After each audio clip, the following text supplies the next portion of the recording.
The sun may have set over our city this evening, but as Eugene Debs once said, I can see the dawn of a better day for humanity. For as long as we can remember, the working people of New York have been told by the wealthy and the well-connected that power does not belong in their hands. Fingers bruised from lifting boxes on the warehouse floor, palms calloused from delivery bike handlebars, knuckles scarred with kitchen burns. These are not hands that have been allowed to hold power. And yet, over the last 12 months, you have dared to reach for something greater. Tonight, against all odds, we have grasped it. The future is in our hands. My friends, we have toppled a political dynasty.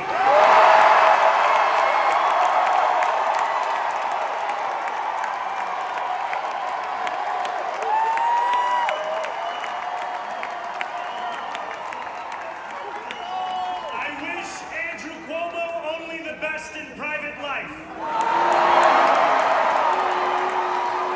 But let tonight be the final time I utter his name. As we turn the page on a politics that abandons the many and answers only to the few.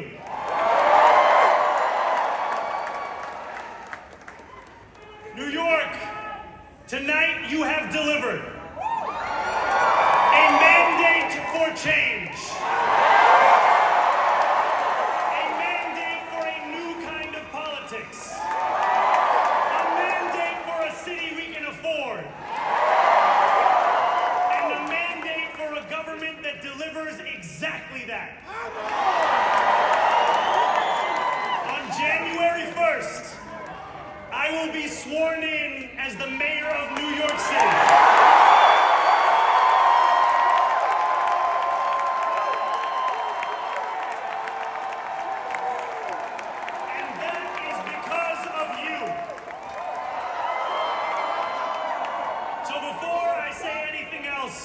I must say this. Thank you. Thank you to the next generation of New Yorkers who refuse to accept that the promise of a better future was a relic of the past. You showed that when politics speaks to you without condescension, we can usher in a new era of leadership. We will fight for you because we are you. Or as we say on Steinway, ana minkum wa ilaykum.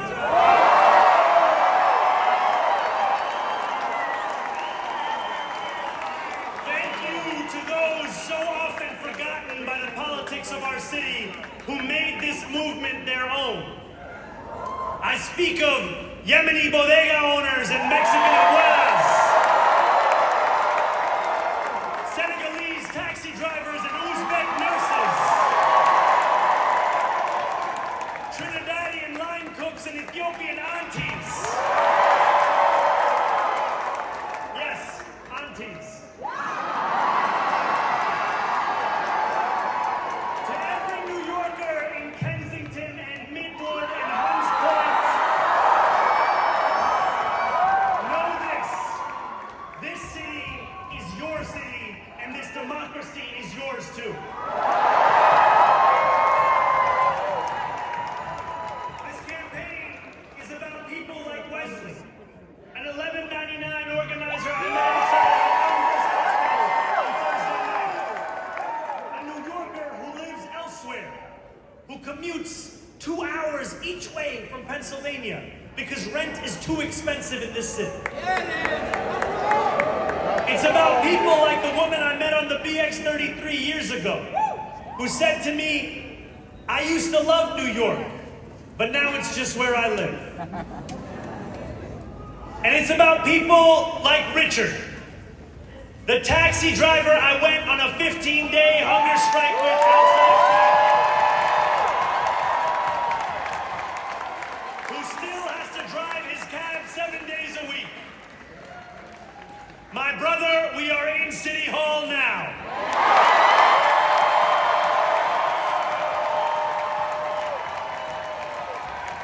This victory is for all of them. And it's for all of you. The more than 100,000 volunteers who built this campaign into an unstoppable force. Because of you, we will make this city one that working people can love and live in again. With every door knocked, every petition signature earned, and every hard-earned conversation, you eroded the cynicism that has come to define our politics. Now I know that I have asked for much from you over this last year. Time and again, you have answered my calls. But I have one final request. New York City, breathe this moment in. We have held our breath for longer than we know. We have held it in anticipation of defeat. Held it because the air has been knocked out of our lungs too many times to count. Held it because we cannot afford to exhale. Thanks to all of those who sacrificed so much, we are breathing in the air of a city that has been reborn.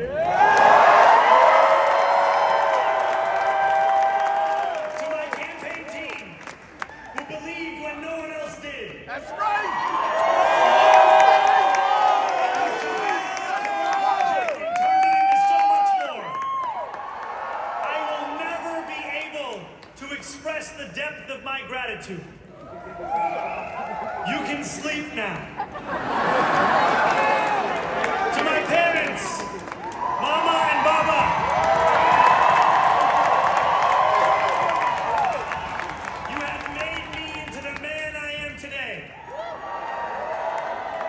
so proud to be your son. And to my incredible wife, Rama.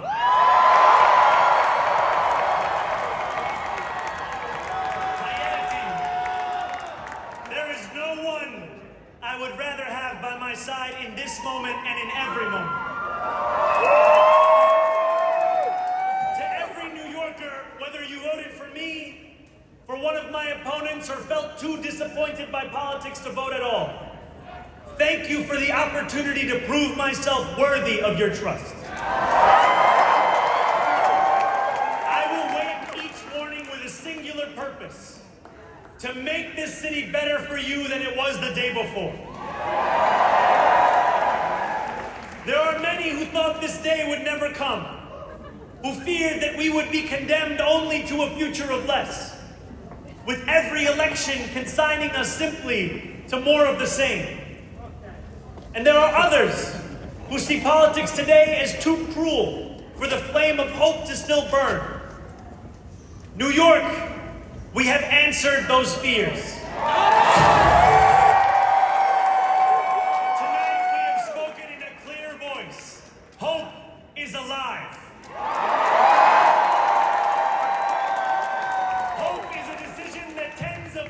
Of New Yorkers make day after day, volunteer shift after volunteer shift, despite attack ad after attack ad. More than 1 million of us stood in our churches, in gymnasiums, in community centers, as we filled in the ledger of democracy. And while we cast our ballots alone, we chose hope together. Hope over tyranny. Hope over big money and small ideas. Hope over despair.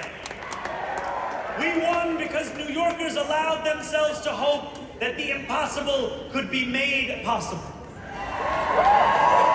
And we won because we insisted that no longer would politics be something that is done to us, Now it is something that we do.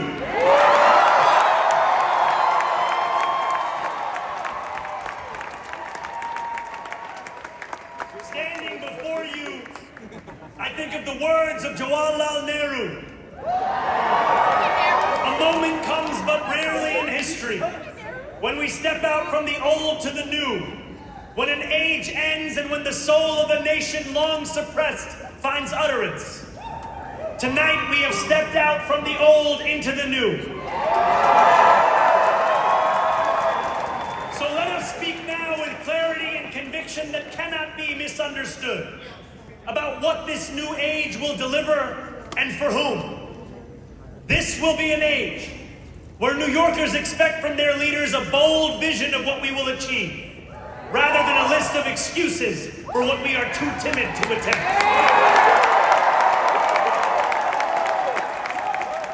Central to that vision will be the most ambitious agenda to tackle the cost of living crisis that this city has seen since the days of Theodore LaGuardia.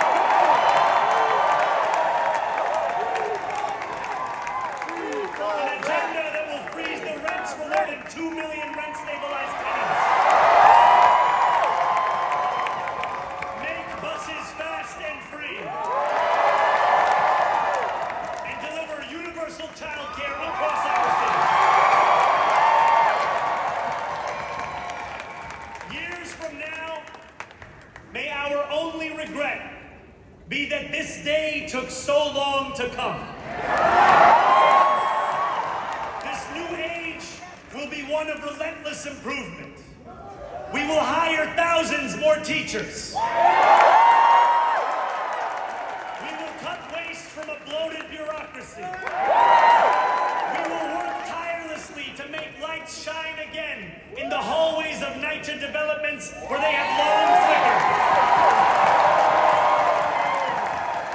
Safety and justice will go hand in hand as we work with police officers to reduce crime and create a department of community safety that tackles the mental health crisis and homelessness crises head on.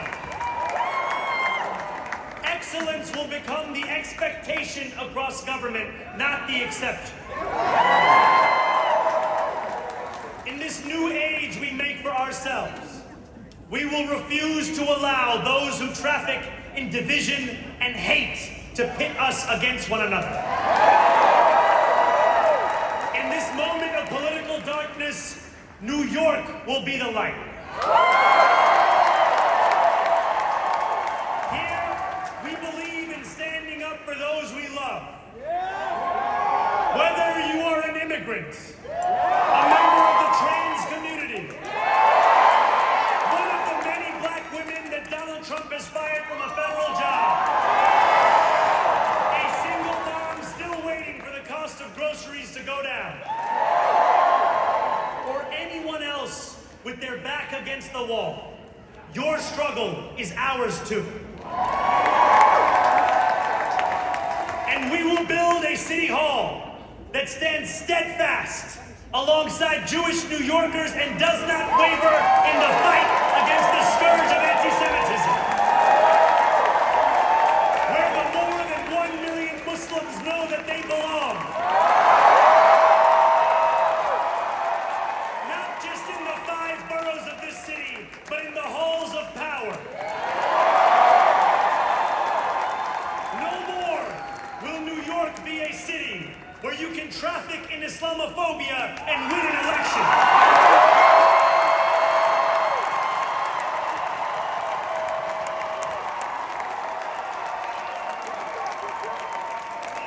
This new age will be defined by a competence and a compassion that have too long been placed at odds with one another.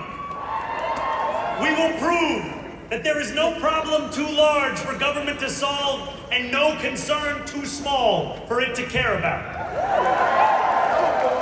For years, those in City Hall have only helped those who can help them. But on January 1st, we will usher in a city government that helps everyone. Now I know that many have heard our message only through the prism of misinformation. Tens of millions of dollars have been spent to redefine reality and to convince our neighbors that this new age is something that should frighten them. As has so often occurred, the billionaire class has sought to convince those making $30 an hour that their enemies are those earning $20 an hour.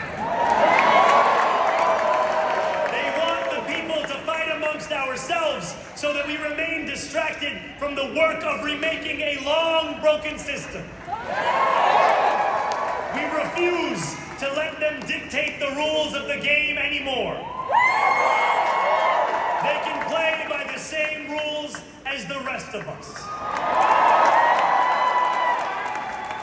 Together, we will usher in a generation of change. And if we embrace this brave new course, rather than fleeing from it, we can respond to oligarchy and authoritarianism with the strength it fears, not the appeasement it craves.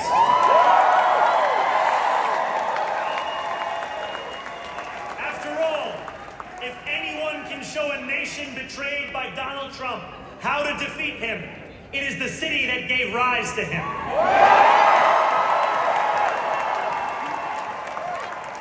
And if there is any way to terrify a despot, it is by dismantling the very conditions that allowed him to accumulate power. This is not only how we stop Trump, it's how we stop the next one.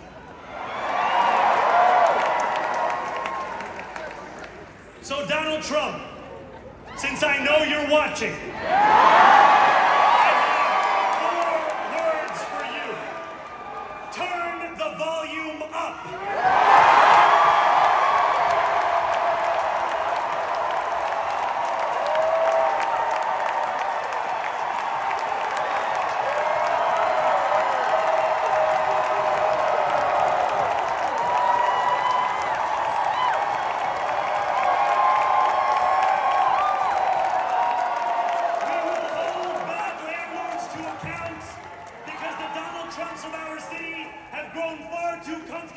Taking advantage of their tenants.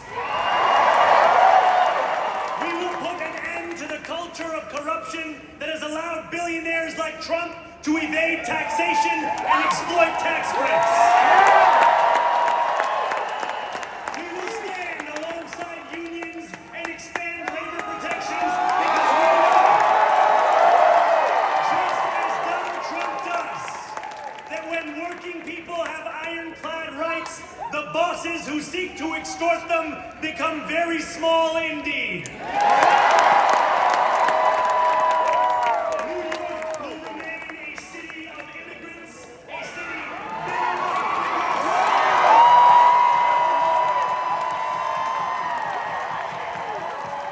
And as of tonight, led by an immigrant.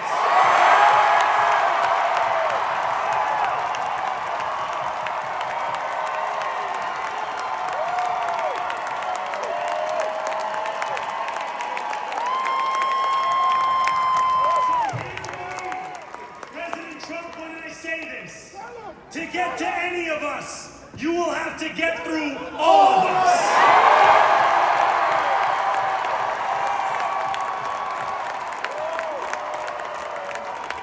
When we enter City Hall in 58 days, expectations will be high.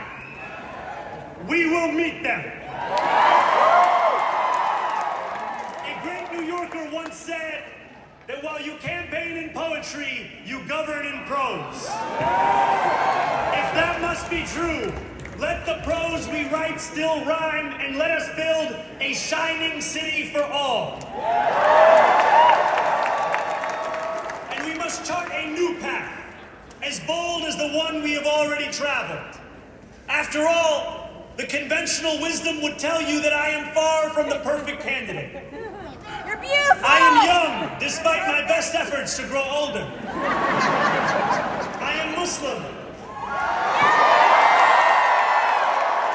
I am a democratic socialist. And most damning of all, I refuse to apologize for any of this.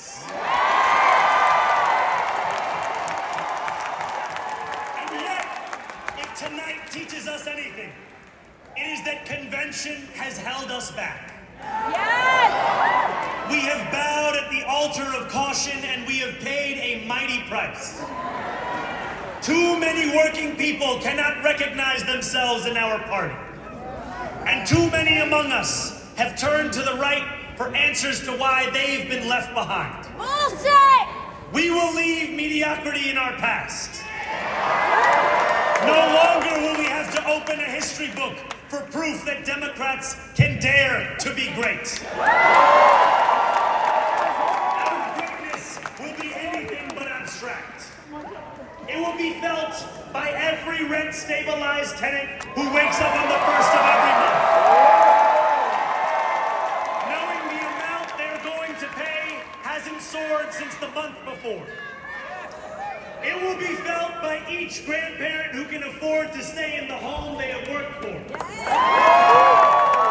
and whose grandchildren live nearby because the cost of childcare didn't send them to Long Island. It will be felt by the single mother who is safe on her commute and whose bus runs fast enough that she doesn't have to rush school drop-off to make it to work on time. And it will be felt when New Yorkers open their newspapers in the morning and read headlines of success, not scandal. Most of all, it will be felt by each New Yorker when the city they love finally loves them back. Together, New York, we're going to freeze the... Together, New York, we're going to make buses fast and... Together, New York, we're going to deliver universal...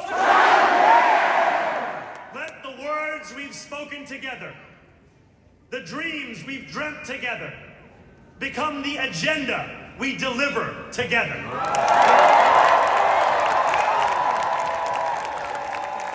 New York, this power, it's yours. This city belongs to you. Thank you.